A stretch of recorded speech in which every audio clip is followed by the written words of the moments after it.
사도신경으로 사도신경으로 예배를 시작하겠습니다.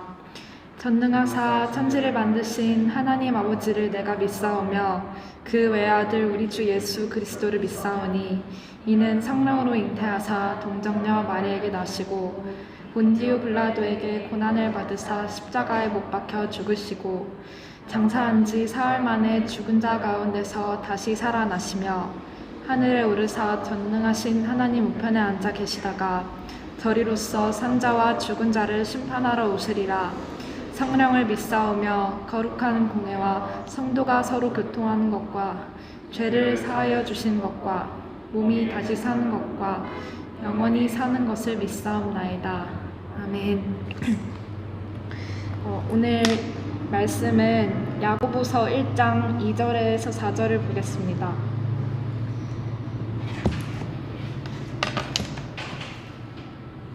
야고보서 1장 2절에서 4절입니다.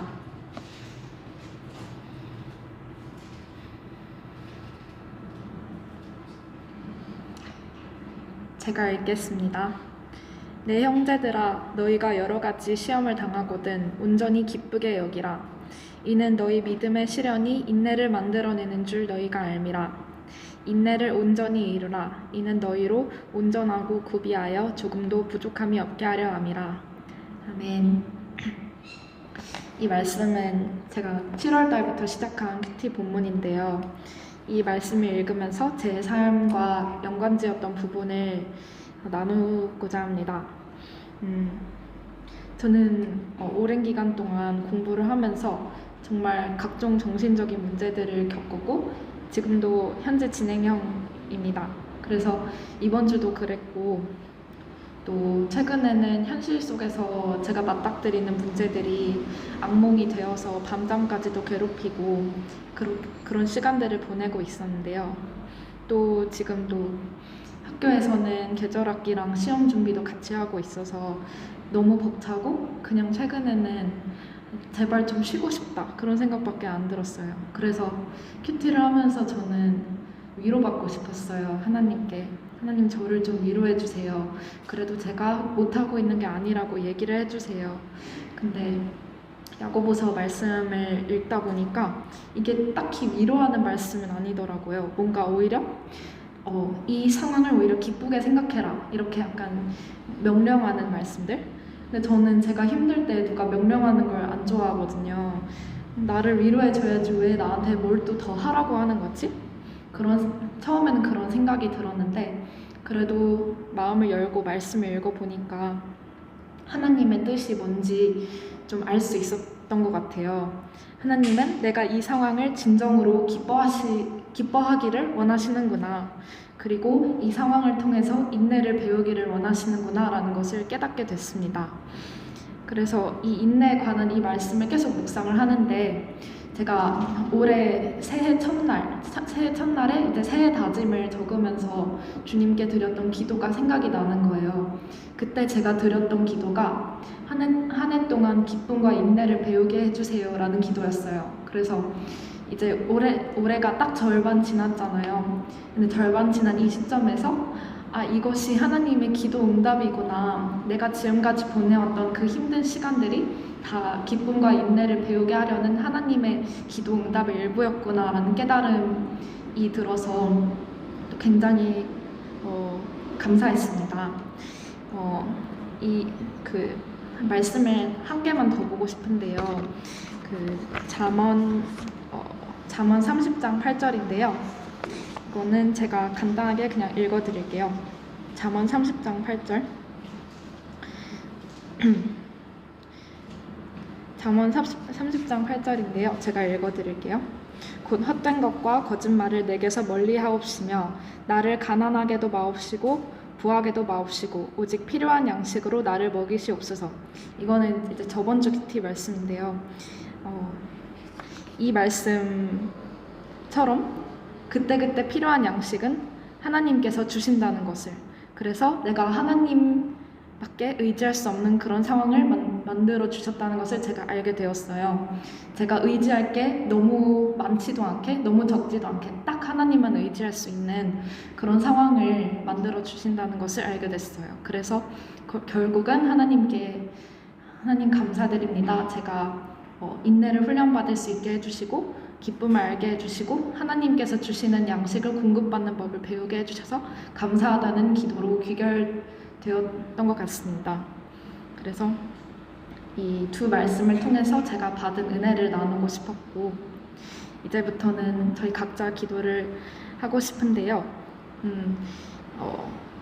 오늘 드리고 싶은 기도는 우선 이제 올해 절반이 지나고 하반기 첫 주일이잖아요. 그래서 상반기 동안 나를 먹여주셔서 필요한 양식으로 채워주셔서 감사합니다. 그리고 또 남은 올해 절반 동안에는 하나님의 뜻을, 하나님의 양식을 세밀하게 구해서 늘 영적으로 건강하게 해주세요 라는 기도를 함께 드리고 싶습니다. 기도하겠습니다.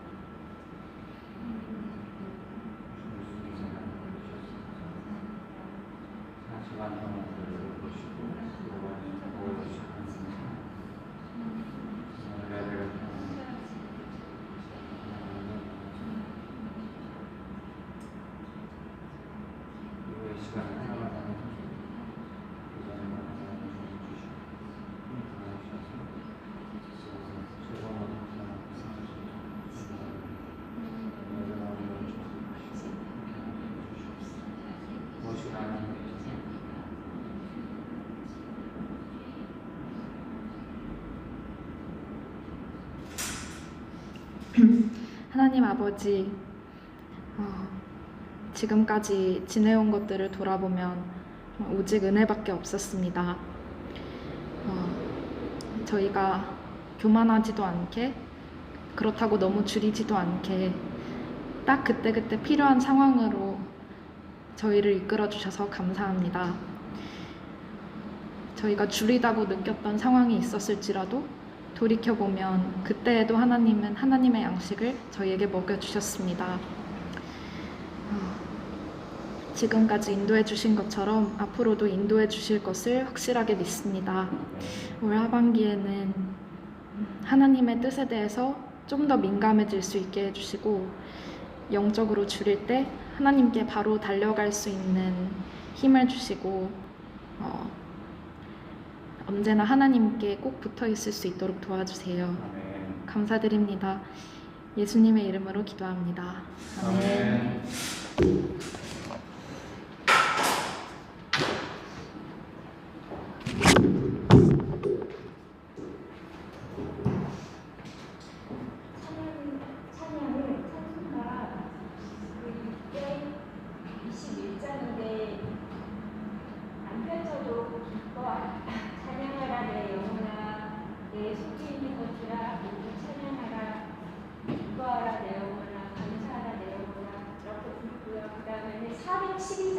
내 영혼에 그렇게 깊은 데서 이어서 부르도록 하겠습니다.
예수를 친구 삼아 참 평화를 누리게 돼.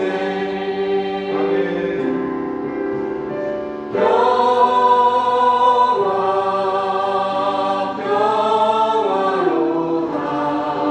하늘 위에서 내려오네. 그 사랑이 물결이 영원토록 내 영혼을 덮으소서.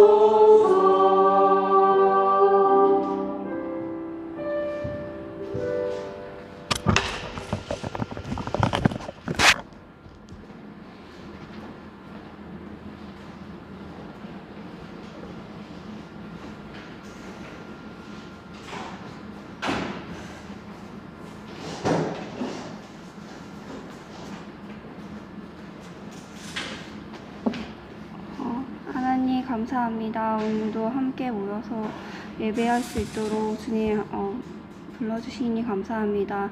하나님, 저희가 하나님 앞에 예배하기에 참 부족한 자들인데 하나님 저희를 예배하는 자로 불러주시니 감사합니다. 하나님, 우리가 하나님 앞에 더 깊이 나아가기를 원합니다. 하나님, 우리를 주님의 보혈로 덮으시고 우리를 깨끗게 하여 주시옵소서.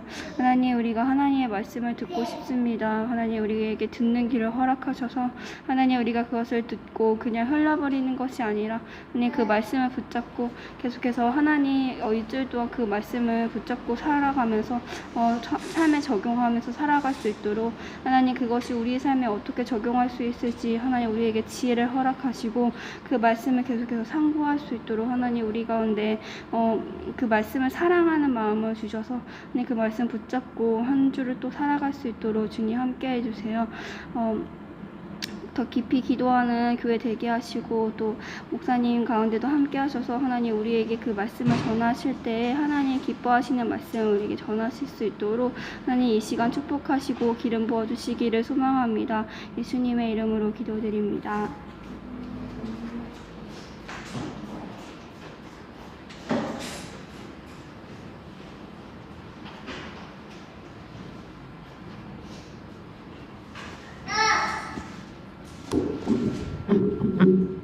네, 성경 말씀은 설교문을 먼저 좀 보시면은 맨 위에 고린도후서 1장 22절 말씀을 제가 설교문에 옮겨 놓았습니다. 그래서 설교문을 참조하셔서 보시면은 도움이 될 것 같아요. 고린도후서 1장 22절 말씀, 고린도후서 1장 22절 말씀, 설교문 메뉴에 있죠. 제가 읽어드리겠습니다. 그가 또한 우리에게 인치시고 보증으로 우리 마음에 성령을 주셨느니라. 아멘. 그리고 또 두 번째에 보면은 고린도후서 1장 21절 하반절에서 22절까지 쉬운 성경 번역을 또 옮겨 놓았거든요. 제가 한 번 더 읽어드릴게요. 하나님께서는 우리에게 기름을 부으시고 우리가 그분의 소유라는 표로 인을 치시고 그 보증으로 우리 마음에 성령을 주셨습니다. 아멘. 좋으신 예수님 은혜를 베풀어 주셔서 감사합니다. 하나님만을 간절히 의지합니다. 성령 하나님 충만하게 역사하여 주시옵소서. 예수님의 이름으로 기도합니다. 아멘. 네. 오늘 본문 말씀에 기록되어 있는 것처럼 하나님께서는 예수님을 믿는 우리 마음 안에 성령을 주셨습니다. 믿으십니까? 거기 옆에 가로하고 영어 버전으로 옮겨놓은 건 NIV거든요. 그래서 And put His Spirit in our heart as a deposit 이렇게 되어 있는데요. 뭔가 보증으로 우리 마음에 성령을 주셨다 그렇게 번역하고 있습니다. 그래서 여러분 다 예수님을 믿으시죠? 믿으시면 아멘 합시다. 예수님을 믿으십니까? 잘하셨습니다. 그럼 예수님을 믿는 여러분의 마음 안에 성령 하나님이 계신 것을 믿으십니까? 잘하셨습니다. 성령 하나님께서 우리의 마음이 어디 있는지 우리가 볼 수는 없습니다. 그런데 우리의 마음 안에 성령님이 거하고 계신다 이렇게 성경은 말씀하십니다. 설교문을 제가 읽어드리겠습니다. 예수님을 믿는 우리 마음 안에 하나님께서 성령 하나님을 보내셨습니다.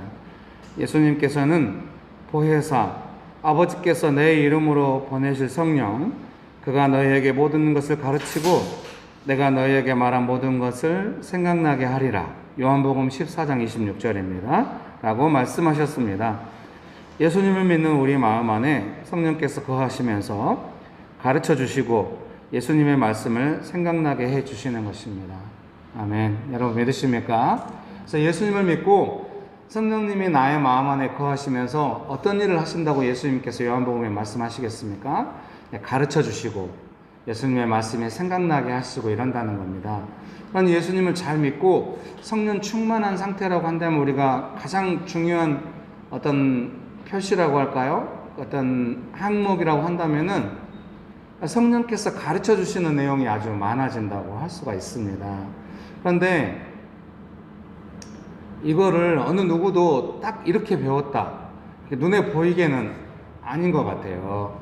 분명히 성경은 예수님께서는 예수님을 믿는 우리 마음 안에 하나님 아버지께서 성령님을 보내셔서 가르쳐 주시고 예수님의 말씀이 생각나게 하시고 하시겠다고 했는데 이게 우리 눈에 딱 보이게 이렇게 딱 되는 게 아니라서 조금 애매한 거예요. 그래서 우리가 또 하나님의 뜻을 분별할 때도 많이 애매하잖아요.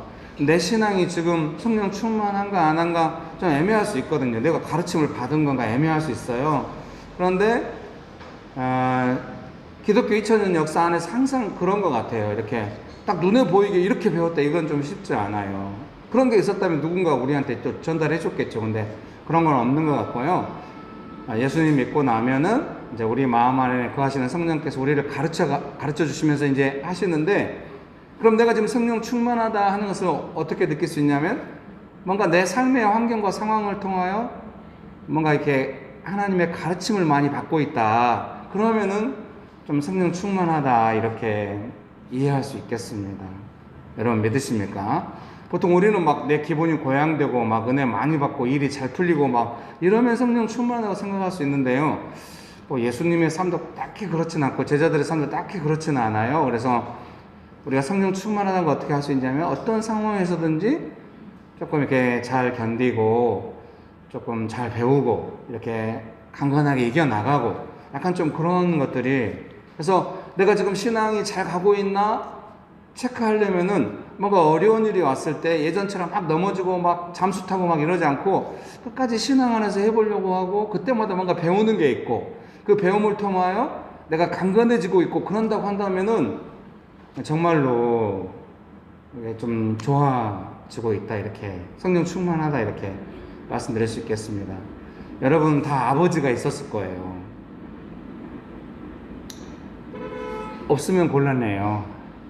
저는 이제 어려서 아버지가 세상 떠나셔서 아버지 없이 살아온 게 있는데요. 다 아버지가 있는데 제가 이제 또 아버지로서 오랫동안 살아보니까 우리 안에 아버지를 향한 기대가 있을 거 아니에요. 아버지가 어땠으면 좋겠어요? 이제 자녀들이 크면서 아버지를 보잖아요. 근데 아버지가 막 어렸을 때는 뭔지 파악이 안 되죠. 근데 이제 자녀들도 나이가 먹어가면서 아버지를 보는데 아버지가 그 전과 다르게 어려움을 잘 감당하는 거예요. 그 전에는 조금 어려워도 화내고 막 술 드시고 오고 막 이런 아버지였는데 조금 잘 견디려고 하고, 내가 봐도 좀 어려울 것 같은데 막 품으려고 하고 막 이런 아버지라면 얼마나 안심이 되겠어요. 여러분 그런 아버지를 원하죠? 다 좋은 아버지여가지고 애초에 그럴 필요가 없나요? 물론 애초에 아주 좋은 아버지도 있을 수 있죠. 근데 이제 만약에 아버지도 성장해 가는 거니까 그런 아버지라면 얼마나 우리가 안심이 되겠습니까? 이해가 좀 적절했는지 모르겠는데요. 사랑하는 성도님 여러분의 삶도 누군가 옆에서 본다고 한다면 자녀가 아버지를 보는 것처럼 누군가 내 삶을 본다고 한다면은 내가 어려울 때도 전과 같이 반응 안 하고 뭔가 배우면서 이겨나가고 좀 성숙하게 반응하고 얼마나 좀 그것이 주변 사람에게 안정감을 주고 위로를 주겠습니까? 죄송합니다. 처음부터 예를 이걸로 들었어야 되는데 여러분이 다 목사를 보잖아요. 근데 목사가 뭐 여러분도 어린아이들 아니까 김길 목사가 어느 부분이 연약한지 어떤 부분에 강한지 다 알 수 있고, 근데 김길 목사가 전 같으면은 나 목회 그만두겠다고 막 이렇게 펄펄 뛰고 이렇게 하면 안 된다 이럴 텐데 막 기다리고 막 품으려고 하고 이렇게 한다고 한다면은 지금 잘하고 있구나, 좀 평안하다 이렇게 느낄 수도 있지 않을까요? 물론 제 입장에서는 설교를 빛나게 막 해가지고 막 은혜가 쏟아지고 막 이렇게 했으면 좋겠는데 그렇게 되지 않은 것에 대해서 죄송하게 생각합니다. 근데 제가 목사로서 제 개인적으로 제가 살필 때 저의 성장, 배우고 있다, 성령께 배우고 있다, 평생 배우는 거죠. 주님 나라 갈 때까지 성령께 배우고 있다, 그걸 어떻게 이해하고 있겠습니까? 교회 안에서 무슨 일이 일어날 때 제가 과거와 같이 반응하지 않고 최선을 다해서 배운 대로 성령님의 인도하심을 따라 반응하려고 애쓰는 것, 그런 것이 제가 지금 성령 충만한 상태로 가고 있다는 거. 여러분이 체크리스트 볼 수 있는 거죠. 분명히 성경은 뭐라고 말씀하시는가? 예수님은 뭐라고 말씀하시냐면, 예수님 믿으면 성령께서 예수님 믿는 사람들의 마음 안에 오셔서 가르치시고 예수님의 말씀이 생각나게 하신다는 거예요. 그래서 뭔가 배우고 있는가? 성령께 배우고 있는, 이 배우고 있다고 하는 것을 좀 명확하게 설명할 수 없어요. 죄송합니다. 삶에 언제 배우겠습니까? 삶의 역경이 왔을 때, 뭔가 뜻대로 안 될 때, 그때 과거와 같이 반응하지 않고 성령께 배우면서 예수님이 원하시는 반응을 하려고 애쓰고 있다. 아주 좋은 상태고 잘하고 있다고 보입니다. 그런 의미에서 오늘 예배 인도하시는 이제 우리 자매님이나 다 막 미리 좀 걱정돼, 좀 마음이 너무 힘들고 걱정된다고 문자가 왔어요. 기도하겠다고 연락 줘서 고맙다고 했는데 오늘 예배 인도하는 거 보니까 너무 저는 이제 위로가 되는 거죠. 기본적으로 배우려고 하고 있잖아요. 내가 힘들 때 누군가 명령하듯이 말하면 되게 힘들어 하는데, 위로받고 싶어서 성경을 묵상을 하는데 기뻐해라 이런 말씀을 딱 읽었을 때 내가 뭔가 이때 반응을 더 잘해야 되나 보다 하면서 받아들이고 있잖아요. 너무 훌륭한 거죠. 성장하고 있고 지금 배우고 있는 중이죠. 어려움을 통해서 배우기 때문에 어려움이 안 왔으면 좋겠고 순탄했으면 좋겠지만 그렇지 않거든요. 배운다고 하는 거는 어려움이 왔을 때 그 전과 다르게 성령께서 가르쳐 준 대로 반응하려고 애쓰고 또 그 일이 잘 되었든 못 되었든 지나고 나서 또 성령님의 가르침을 통해서 배우고 그럴 수 있다는 생각이 듭니다. 그런 의미에서 사랑하는 성도님 여러분, 지금 여러분은 되게 성령 충만하다 이렇게 말씀드리고 싶어요. 우리가 다 그런 분위기에, 명신교회가 막 기뻐 뛰면서 막 축복받고 막 이런 교회였으면 좋겠는데 네, 여러분 축복합니다. 근데 우리가 막 어려울 때도 잘 배우고 막 강건하게 나아가고 계속 점점 더 잘해오는 것 같거든요. 되게 좋아요. 코비드가 왔을 때도 우리가 계속 배우면서 나아가고 있다는 생각이 들어요. 너무 기쁘고 감사하죠. 여러분 잘하고 계시는 줄 믿습니다. 그런 은혜가 가득하게 되시기를 주의 이름으로 축복합니다. 두 번째 성경 말씀 제가 읽어드리겠습니다. 성경책을 잠깐 펴셔도 좋을 것 같아요. 갈라디아서 5장입니다. 갈라디아서 5장. 성경의 신약에 갈라디아서 5장.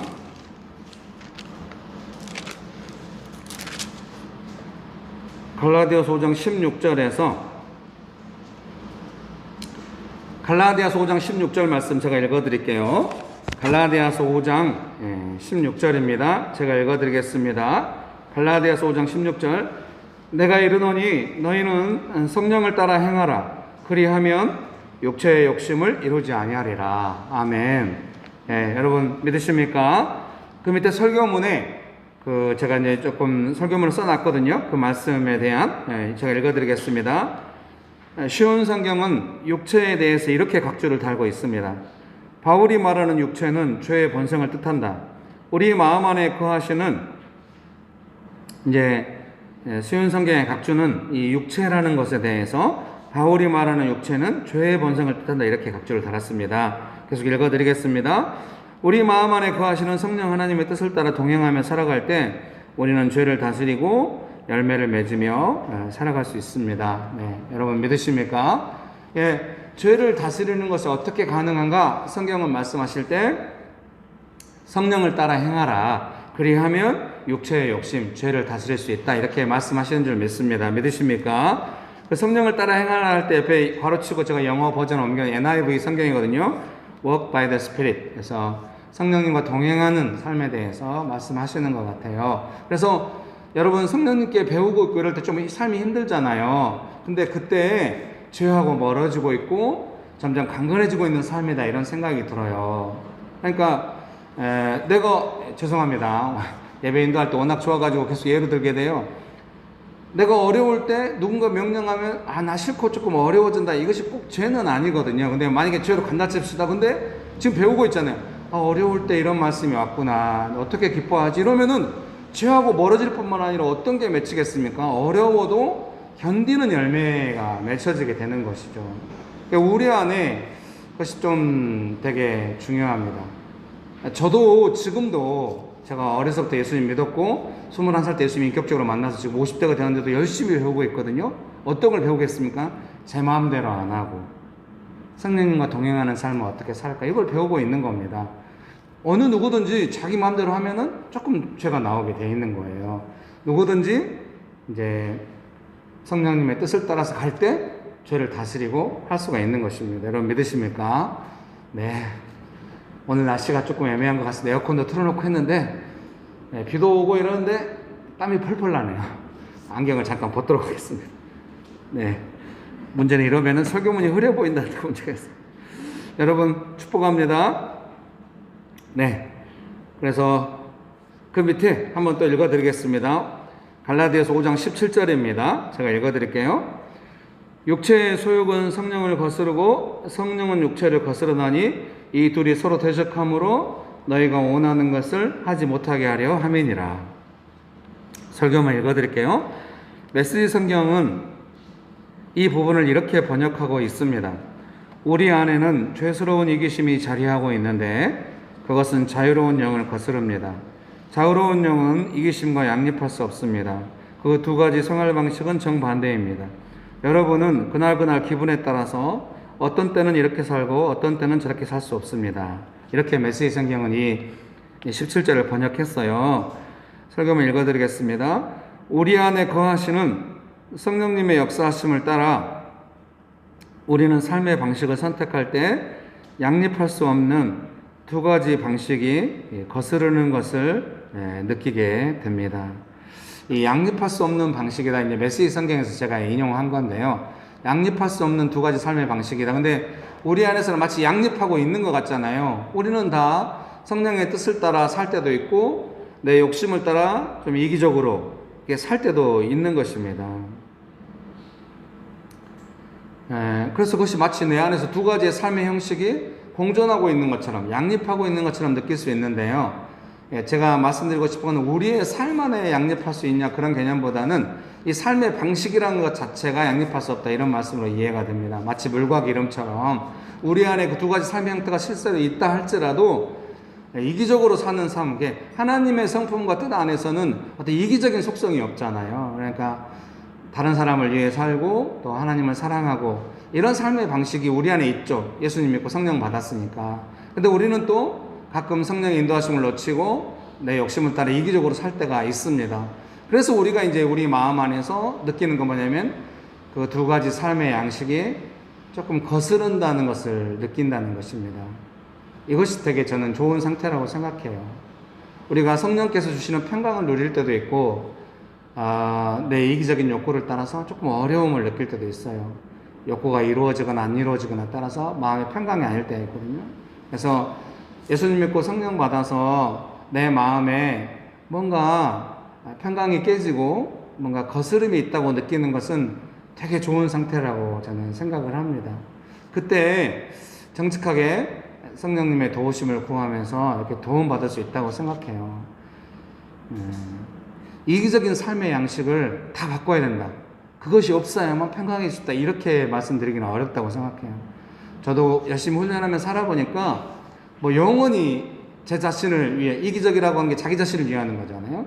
자기중심적이 되고 자기 자신을 위하는 이런 마음은 있는 것 같아요. 근데 이거를 이제 좀 잘 다스리면서 살아갈 수 있는 거는 성령의 뜻에 순종할 때인데, 그럼 언제 우리가 이 거스름에 대해서 잘 다뤄갈 수 있는가? 그거는 뭔가 내가 이기적으로 했다고 느꼈을 때, 내 마음대로 했다고 느꼈을 때, 그때 사람들 앞에서는 굳이 그럴 필요가 없다는 생각이 들어요. 좀 창피할 수도 있으니까. 근데 예수님 앞에 가서는 자기 안에 어떤 그 거슬렸던 그 삶의 방식이 좀 부딪혔던, 좀 이기적으로 했던 것에 대한 좀 아픈 마음이 들거나 이런 것들에 대해서 정직하게 예수님 앞에 나아가서 도움을 구하고 성령님께 도움을 구하고 그러면은 되게 좋다는 생각이 들어요. 그래서 어떤 사람이 계속해서 죄를 멀리하고 성령님의 열매를 맺으면서 잘 살아갈 수 있는 비결은 뭔가 거스름이 느껴졌을 때, 두 가지의 삶의 양식이 내 삶 안에서 부딪혔다고 느낄 때, 내가 그렇게 해버리고 말았지만 아니다는 생각이 들 때 조용히 예수님 앞에 나아가서 도와달라고 하는 것이 가장 좋은 상태가 아닌가. 얼마나 그런 은혜를 많이, 그러면은 제가 생각할 때 100번이면 100번 다 위로를 받을 거라고 생각합니다. 그래서 어떤 사람이 되게 신앙이 좋은 상태에 있다고 하는 것은 뭐냐면 자기가 자기중심적으로 행동한 것에 대해서 적어도 하나님 앞에 가서 다룸받고 있어가지고, 그러면 사실은 사람들은 잘 모를 수 있거든요. 근데 이제 저는 워낙 이제 성도님들의 삶을 저기 돕다 보니까 느껴지는 거예요. 이제 저도 그런 삶의 양식이 좀 첨예하죠. 그러니까 느끼겠잖아요. 자기중심적인지 성령님의 인도하심을 받고 있는지. 근데 어느 때 저는 제일 안심하고 되게 좋게 생각하냐면, 우리가 다 사람이니까 자기중심적으로 행동할 수 있거든요. 그거를 뭐라고 하면 안 될 것 같아요. 우리는 다 사람이고 또 교회 안에서 그럴 수 있죠. 뭐 천사들이 있는 곳이 아니니까. 그렇게 했는데, 근데 그 스스로 뭔가 조금 이상한데 스스로 거스름을 느끼면서 하나님 앞에 나가서 고민하고 있다.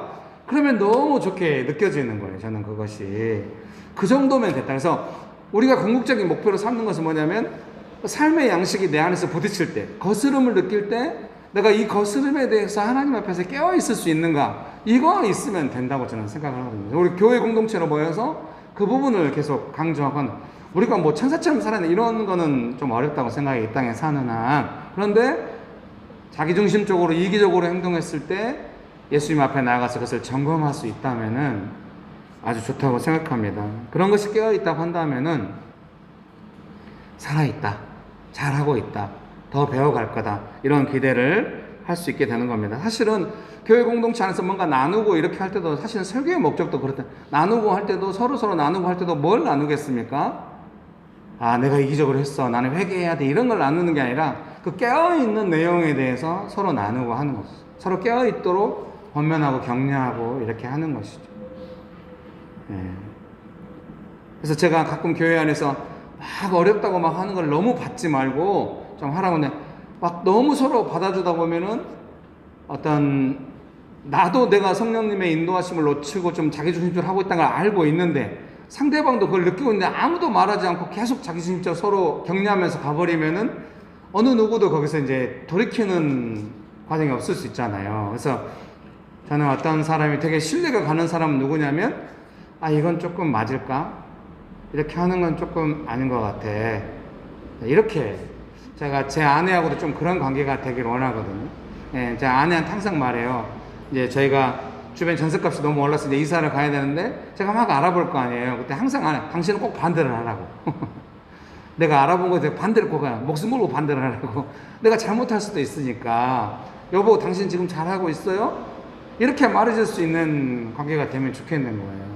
저는 목사니까 더욱 그러죠. 우리 교회 안에서 저도 늘 신경 쓰는 건 내가 잘하고 있는 걸까? 사람들을 눈치 보면은 제가 이제 목회가 이상하게 되겠죠. 하나님의 뜻 안에서 하나님의 뜻이라 할지라도 잘 설득해 가면서, 잘 전달해 가면서, 사람들의 어려움을 잘 보살펴 가면서 목회를 잘 해야겠죠. 근데 제가 신경 쓰는 거는 정말로 내가 인도하심 받고 있는가, 그리고 그런 거에 대해서 서로 이야기해 줄 수 있는 관계인가, 그런 거. 전에 두 팀이 나가기 전에는 이제 형제들하고 자주 이야기하니까 괜찮겠냐 하면은 형제들이 저한테 대놓고, 목사님 그거 잘못했어, 이런 형제는 없죠. 근데 표정이 딱 느껴져요. 적극적으로 호응하든지 아니면 싫은데 나니까 말을 못하고 있는지, 그렇구나 하면 바로 바꾸고 이렇게 했는데, 지금은 이제 조금 잘 그게 안 되죠. 이렇게. 그래서 제가 이 새로운 체제에 잘 적응해가지고 자매님들을 잘 섬기고, 오늘 제가 지금 설교를 뭐라고 하고 있는지 제 자신도 잘 모르겠는데요, 잘 가기 원합니다. 그래서 우리는 서로 조금 이게 남의 문제에 끼어들고 싶지는 않잖아요. 그렇지만 깨어 있도록 서로 도와야 합니다. 예, 옆에 분들에게 우리가 믿음으로 격려합시다. 앞뒤로. 당신은 성령님의 은혜 안에서 깨어 있습니다. 아니죠. 표정이 내가 거짓말 하자니 배 아프다 이렇게 하지 말고 오늘 주보가 정말 네가 진짜 그러냐 이런 식으로 하지 말고 진짜 믿음으로 축복해야 됩니다. 그렇게 될 줄 믿습니다. 다시 한번 당신은 성령님의 은혜 안에 깨어 있습니다. 네, 너무 잘했습니다. 네, 갈라디아서 5장 이제 거기 보면은 이제 18절, 19절, 막 20절 보면은 너희가 만일 성령의 인도하시는 바가 되면 율법 아래 있지 아니하라. 육체의 일은 분명하니 곧 음행과 더러운 것과 호색과 우상숭배와 주술과 원수 맺는 것과 분쟁과 시기와 분냄과 강짓는 것과 분열함과 이단과 투기와 술 취함과 방탕함과 또 그와 같은 것들이라. 전에 너희에게 경계같이 경계하는 이런 일을 하는 자들은 하나님의 나라를 유업으로 받지 못할 것이요. 그래서 육체의 욕심을 따라 살면 이런 게 나온다는 거예요. 그래서 우리가 이런 게 나올 때까지 가면 안 돼요. 그래서 우리가 교회로 모인 이유는 진짜 우리가 한순간 또 어느 때 한동안 자기 욕심대로 살 수 있잖아요. 근데 이제 그게 지나치면은 이제 죄의 열매가 나오겠죠. 그런데 어느 순간 딱 돌이키면은 또 삶을 더 빠르게 더 건강하게 할 수 있거든요. 여러분, 죄의 열매가 나오기 전에 돌이키세요. 답변이 없는 거 보니 죄가 없나 봐. 여러분 이러시면 안 돼요. 죄의 열매가 나오기 전에 돌이켜. 내가 누군가에 대해서 마음이 안 들 수 있잖아요. 미워해가지고 싫어해가지고 뭔가 막 판단하고 막 이런 열매가 나오기 전에 돌이키세요. 계속 기도하고 그런 것들을 슬기롭게, 누군가를 향해서 내가 마음에 안 든다, 밉다 그러면은 내 마음이 왔다 갔다 할 수 있잖아요. 미운 마음이 드는데 실제로는 막 안 미워야 돼요. 그러지 말고요. 그 마음의 내용을 예수님의 은혜 안에서 잘 돌아봐서, 이게 누군가에 대한 미워한 마음이라고 하는 건 내 안에도 약간 이렇게 좀 질서가 안 잡혀 있는 마음이잖아요. 그러니까 영원히 중심을 못 잡을 수도 있어요. 근데 성령께서 우리에게 은혜를 주시면 우리가 중심을 잡을 수 있는 줄 믿습니다. 막 미워하는 마음이 들어왔는데, 미워하는 마음이 들었어요. 사랑해야지 막 이러면은 좀 정서불안하다는 생각이 들거든요. 그러지 말고 이 마음의 내용들에서 분별하면서 자기 자신이 미워함으로 계속 안 가도록 결정하면서 어떻게 우리가 함께 성령님의 인도하심을 받으면서 갈까? 미워하고 막 사랑하고 이런 개념이 아니라 성령님의 뜻 안에 있으면 사랑하게 되는 거예요. 사람이 막 결정해서 사랑하고 이런 개념이 아니라, 그러니까 어찌하든지 성령님의 인도하심을 받으려고 해야 돼요. 제가 목회를 하면 성도들과 있을 때도 긴장감이 있을 수 있잖아요. 그때 목회를 잘하려면 무조건 사랑해야 돼, 뭐 이렇게 가죠. 그렇게 한번 해봤더니 너무 불안해서 제가 못 살겠더라고요. 그건 아니에요. 그럼 제가 항상 어떻게 하겠습니까? 조금 인내심을 가지고 끝까지 나는 성령님의 인도하심을 따라가면서 함께 성령님의 인도하심으로 가도록 끌고 가야겠다. 막 억지로 하진 않죠. 기다리면서 계속. 그래서 사람을 상대할 때마다 성령님의 인도하심 안에서 하려, 그때마다 약간 긴장이 있으면 그냥 반드시 좋아져요. 반드시. 왜냐면 성령님께 순종하려고 하기 때문에 내가 막 애써가지고 막 정서불안하게 왔다 갔다 하지 않아도 성령께서 역사하셔가지고 은혜를 주시거든요. 어떻게 도움이 돼요? 여러분 잘 감당할 수 있게 되시기를 주의 이름으로 축복합니다. 직장에서 상사한테 막 미운 마음 들어요. 막 어떻게 하는 거 막 내가 아부하나 막 너무 복잡해질 수 있잖아요. 그때 성령의 인도하심을 따르세요. 그러면 아무리 그 사람이 권위자여도 성령님이 더 높으시잖아요. 하나님이시니까 하나님께서 이끌어 주신단 말이에요. 반드시 그렇게 할 수 있습니다. 그러면 되게 나 자신도 보호받고 궁극적으로 관계도 좋아지고. 우리가 조심할 건 딱 하나예요. 뭐냐면 성령님의 인도하심을 받지도 않고 무조건 너를 미워할 거야, 이렇게 가는 건 안 돼요. 그런 사람 만들지는 마세요. 근데 조금 내 안에 좋은 마음 안 들고, 당연히 사람이 그럴 수 있죠. 그때 너무 정서불안하게 불안해하지 말고 성령님의 인도하심을 따르면 결국 성령님의 열매 안에서 우리는 살아갈 수 있다. 사람을 섬기고 돌볼 수 있다. 이런 믿음으로 나아갈 수 있게 되시기를 주의 이름으로 축복합니다. 갈라디아서 5장 22절 23절 말씀 제가 읽어드릴게요. 오직 성령의 열매는 사랑과 희락과 화평과 오래 참음과 자비와 양선과 충성과 온유와 절제니 이 같은 것을 금지할 법이 없느니라. 아멘. 믿으십니까? 설교문에는 쉬운 성경 번역본을 좀 옮겨 놓았어요. 좀 더 명확하게 이해할 수 있도록 좀 번역이 된 것 같아서요. 읽어드릴게요. 그러나 성령의 열매는 사랑과 기쁨과 평화와 오래 참음과 자비와 착함과 성실과 온유와 절제입니다. 이런 것들을 금지할 율법이 없습니다. 아멘. 설교문 읽어드릴게요. 성령님의 인도하심을 따라 삶을 선택해 갈 때 우리는 죄를 벗어버리고 사랑이 많고 기쁨이 지속되고 다른 사람들과 평화가 길어지며 도저히 참을 수 없는 상황에서도 잘 견뎌서 상황을 바꿀 수 있고 다른 사람들에게 친절하게 대하게 되고 스스로의 삶을 잘 통제할 수 있게 됩니다. 성령 충만한 삶이 지속되는 것입니다. 여러분, 은혜를 받을 때 이제 이런 상황, 제가 지금 이제 성령님의 열매에 대해서 제 삶에 경험된 내용으로 좀 해석해가지고 설교문을 작성해 놓았잖아요. 거기 특별히 말씀드리고 싶은 것이 이제 오래 참음 뭐 이런 거 있잖아요. 오래 참음, 이런 성령님의 열매에 대해서는 어떻게 해석을 했냐면 도저히 참을 수 없는 상황에서도 잘 견뎌서 상황을 바꿀 수 있고, 제가 해보니까 제가 제일 못하는 게 참는 거거든요. 기다리는 거, 참는 거, 이런 거 제일 못해요. 정말 못하거든요. 근데 성령님의 뜻을 따라 살다 보니까 막 제가 참는 건 아닌 것 같아요. 성령님의 뜻이 없으니까 이제 순종해야 되니까 제 마음대로 못하고 어쩌고 막 이렇게 있거든요. 그러면 참게 돼요. 근데 그러면은 그때 뭐 하겠어요? 기도하죠. 성령님 도와달라면은 반드시 그 어려운 상황을 바꾸게 되는, 못 참으면 그 어려운 상황으로 종료되거나 못 참은 나의 폭발함으로 상황이 종료돼요. 근데 성령님의 도우심을 받아서 순종하면서 있으면은 바보같이 내가 참고 말하고 내가 당하고 말하고는 결코 이렇게 안 끝나요. 반드시 성령께서 분위기를 새롭게 하시고 바꾸시는 거죠. 여러분 축복합니다. 그래서 교회에서 제가 사역할 때도 막 분위기가 조금 왔다 갔다 해. 뭔지 모르지만 막 좋을 때도 있고 뭔가 모르지만 좀 차갑고 이럴 때도 있어요. 옛날 같으면 차가울 때는 막 제가 막 글도 쓰고 막 해가지고 분위기 따뜻하게 만들려 했었거든요. 지금은 그러지 않아요. 끝까지 잘 참아요. 그래서 끝까지 분위기가 안 좋아요. 이건 유머고요. 아니요. 그때 제가 뭐 하고 있겠어요? 계속 성령님께 도와달라고 기도하고 있거든요. 그러면 성령께서 각 사람의 마음을 만지시고 이렇게 하는 걸 많이 느끼게 돼요. 사랑하는 형제님 자매님 여러분, 내 삶의 환경이 주어질 때 성령님의 열매를 경험하는 삶이 있거든요. 여러분도 그런 경험을 하셨을 거예요. 그러니까 어떤 걸 알게 돼요? 그 열매가 없는 삶이라고 하는 것을 견디기 어렵다는 걸 아시잖아요. 그러니까 교회는 반드시 이 성령님의 열매가 조금 많이 있어야 돼요. 그래야 와서 경험하고 이제 자기 삶에서도 되고 이렇게 되겠잖아요. 이제 목회자가 책임이 제일 크겠죠. 난 열심히 해보려고 합니다. 근데 여러분의 삶에도 그런 경험이 있을 거예요. 그러니까 어떻게 해야 돼요? 죄의 열매, 성령님의 열매, 이것은 단순히 기록되어 있는 것이 아닌데 삶의 양식으로 자리 잡아 있는 거예요. 기쁨, 어려워도 좀 기쁨이 있고, 그래서 어려워도 기쁨이 있다고 하는 걸 뭐라고 하면 막 감정적으로 기쁘고 이런 게 아니라요. 잘 견뎌가면서 즐거움을 빼앗기지 않고 삶을 건강하게 막 이끌어 나갈 힘인 거예요. 제 생각에. 여러분 축복합니다. 오늘 아침에 교회 오시기 얼마나 힘들었어요. 비까지 오고. 가만히 있어도 우울해지지 않아요? 축복합니다.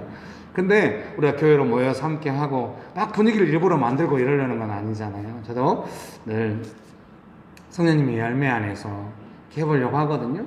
그 열매가 많은 삶이 되시기를 주의 이름으로 축복합니다. 네. 그 밑에 갈라디아서 5장 25절입니다. 만일 우리가 성령으로 살면 또한 성령으로 행할지니, 그래서 NIV 버전을 옆에 옮겨놨습니다. Let us keep in the step with the Spirit. 제가 무슨 말인지 잘 모르겠는 거여서 파파고에 돌려봤거든요. 특별히 모르는 게 뭐냐면 keep in the step. 이게 무슨 말인가 했더니 보조를 맞춰서 약간 이렇게 파파고는 번역을 하더라고요. 아마도 그런 것 같아요. 그래서 성령님과 함께 동행하며 산다는 것을 계속 성경은 강조하고 있어요. 그것을 예수님의 말씀으로 의지해서 이해한다면 가르침을 받는 삶인 거예요. 그래서 뭔가 내가 상황 속에서 말씀과 기도를 통하여 성령께 배우고 있다. 너무너무 잘하고 있는 거예요. 점점 더 많이 배우게 될 것이고, 그래서 삶에 많이 열매로 자리 잡게 될 것입니다. 여러분 믿습니까? 설교문 마지막 읽어드릴게요. 쉬운 성경은 이렇게 번역합니다. 우리가 성령으로 새 생명을 얻었으므로 성령을 따라 살아야 합니다. 이렇게 번역합니다. 25절 말씀을 성령님이 앞서가시고 우리가 보조를 맞추어 따라가는 삶이 됩니다. 살고 행동하는 것을 그렇게 하라는 의미인 것 같습니다. 그렇게 살 때 우리는 예수님께 받은 생명이 풍성하고 열매가 풍성하고 죄를 다스리는 삶으로 살아갈 수 있습니다. 여러분 믿으십니까? 이 성령님의 인도함을 받는 삶에 대해서는 명신교회 안에서 오래전부터 엄청 많이 이야기했어요. 근데 앞으로 몇 주간 동안 우리 명신교회 안에서 같이 이야기했던 것들을 좀 몇 가지 주제로 짚어가지고 하고 싶어요. 다음 주 주제는 이제 믿음에 대해서 하고 싶거든요. 믿음의 성장, 아브라함의 믿음 뭐 이런 걸로 하고 싶어요. 그 다음 주에도 뭐 이렇게 계속 한 5주 정도는 우리가 배웠던 거 이렇게 해가지고 하고 싶습니다. 기도하시겠습니다. 이 시간에 기도하실 때 여러분 성령의 열매가 풍성한 삶을 원하십니까? 예. 정말 그 사랑과 희락과 화평, 오래 참음 이런 것들이 좀 풍성해서 내 삶에 문제가 다가올 때, 예를 들면 사랑이란 뭘까요? 가족끼리 뭔가 하려고 하는데 너무 긴장하기 힘들어. 근데 성령님의 도우심을 받아서 막 사랑하는 마음이 흘러가서 그 분위기가 가족들이 모두가 다 뭔가 성령님의 사랑을 느끼는 분위기가 너무 행복한 시간을 보내. 그런 삶이 되기 원하시잖아요. 여러분 그런 삶이 되기 원하십니까? 이 시간에 기도하실 때 성령 하나님 충만하게 역사하셔서 열매가 풍성하게 하여 주옵소서. 성령님의 열매는 권능은 강합니다. 여러분의 삶의 현장이 너무 척박하다 할지라도 성령님은 살아계시고 열매로 여러분의 삶을 풍성하게 부유하게 하실 수 있습니다. 믿으십니까? 이 시간에 기도하실 때 성령 하나님, 제 삶에 성령 하나님의 열매가 풍성하고 성령님의 권능이 풍성하게 원합니다. 주여 저를 도와주시옵소서. 기도하시겠습니다. 좋으신 예수님 은혜를 베풀어 주셔서 감사합니다. 우리 마음 안에 성령 하나님을 보내신 하나님 찬양합니다. 우리 마음 안에 가시는 성령 하나님, 우리를 가르쳐 주시고 예수님의 말씀이 생각나게 하시며 우리가 배우면서 나아갈 수 있도록 축복하여 주셔서 감사합니다. 성령 하나님, 우리 각 사람의 삶의 환경이 척박하고 우리가 힘들지만 성령 하나님의 열매는 풍성한 줄 믿습니다. 주여, 우리가 성령님의 열매, 사랑과 희락과 화평과 오래 참음과 자비와 양성과 충성과 온유와 절제와 같은 그런 신실하고 좋은 것들을 많이 경험했습니다. 우리의 삶이 비록 척박하다 할지라도 성령님의 열매가 풍성하여서 성령 충만하고 열매가 풍성하고 권능이 충만한 삶으로 나아가기 원합니다. 성령 하나님, 우리의 각 사람의 삶을 붙잡아 주시고 축복하여 주셔서 성령님의 열매가 풍성하게 하여 주옵소서. 여러분 이 시간에 기도하실 때 각자 옆에 있는 사람들과 자기 가족들을 위해 기도합시다. 주님, 우리 가족들에게 성령의 열매가 풍성케 하여 주옵소서. 성령님 권능으로 함께하여 주옵소서. 자기 가족들과 옆에 있는 사람들 위해서 같이 기도하시겠습니다. 성령 하나님 충만하게 역사하여 주셔서 감사합니다. 우리 가정 안에 가족들에게 성령의 열매가 풍성하게 하여 주셔서 감사합니다. 가족들을 보호하시는 성령 하나님, 우리 각 사람을 통하여 성령 하나님의 권능과 그 열매가 풍성하게 전달되게 하여 주옵소서. 성령 하나님, 우리 모두를 축복하시고 다스려 주시고 인도하여 주시옵소서. 좋으신 예수님 감사합니다. 성령의 열매와 은사가 풍성하게 해주셔서 감사합니다. 예수님의 이름으로 기도합니다. 아멘.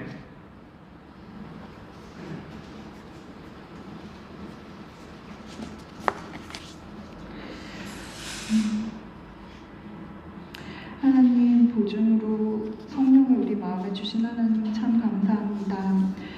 성령님께서 가르쳐 주시고 생각나게 해주시는 것들을 잘 배우고 점검하며 또 깨어서 그것들을 열심히 나누고 열매 맺는 교회 되게 축복하여 주시옵소서. 하나님, 우리가 누리고 있는 모든 것이 다 하나님께서 주신 것임을 기억하며 믿음의 고백으로 헌금을 드립니다.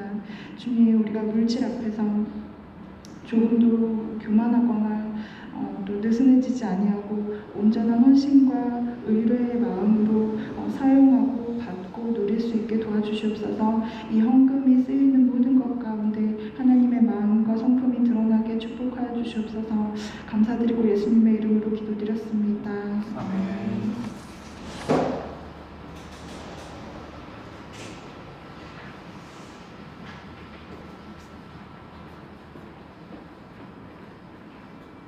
네, 권고하겠습니다. 우선은 지금 이제 장마가 시작됐는데 모두들 건강 조심하시길 바라겠고요. 두 번째로는 이번 주부터 함께 식사를 할 수 있게 됐는데요. 캠퍼스별로 인당 1만 원 이하로 해서 교회 근처 교회 근처 식당에서 먹는 걸로 하게 되었습니다. 네, 아직 5인 이상 집합금지 수칙이 있어서 그 수칙을 잘 지켜서 모여서 식사를 하면 좋을 것 같고요. 혹시 식당에서 드시는 게 부담스러우시면 유아실 앞에 공간을 2시간 정도 빌렸다고 합니다. 거기서 드셔도 좋을 것 같아요. 그리고 이건 제가 그냥 자체적으로 추가한 광고인데요. 밴드에 보니까 목사님께서 달아주신 댓글 중에 자원하는 마음에 대한 댓글이 있어서요. 참 좋은 댓글인 것 같고요. 자원하는 마음이 명신교회에게 있어서 정말 중요한 가치이기에 그러한 마음으로 부담 없이 예배 준비를 하면 좋을 것 같다는 내용을 나누고 싶었고요. 마지막으로 오늘이 제가 찾아보니까 교회력상 오늘이 맥주감사주일이더라고요. 그래서 또 이제 상반기 동안 받은 은혜를 돌아보고 감사하는 그런 의미인 것 같아요. 잘은 모르지만. 그래서 오늘 주일 하루 동안 쉬시면서 그 의미를 한번 생각해 보는 것도 좋을 것 같습니다. 감사합니다.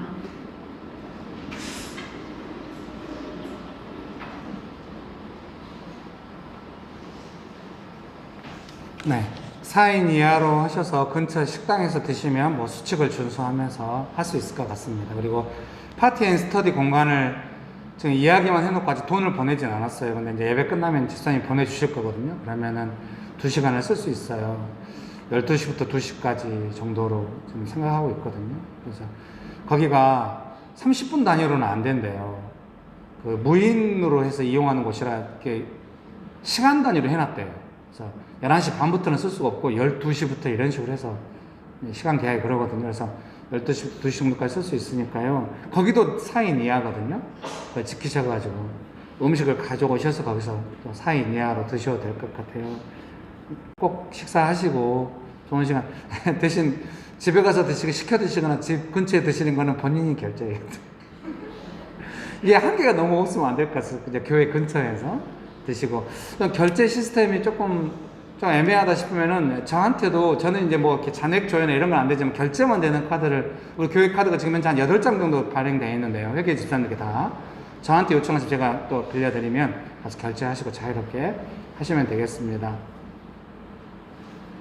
뭐 원치 않아요? 즐거운 시간 되시기 바랍니다. 기도하고 예배를 마치도록 하겠습니다.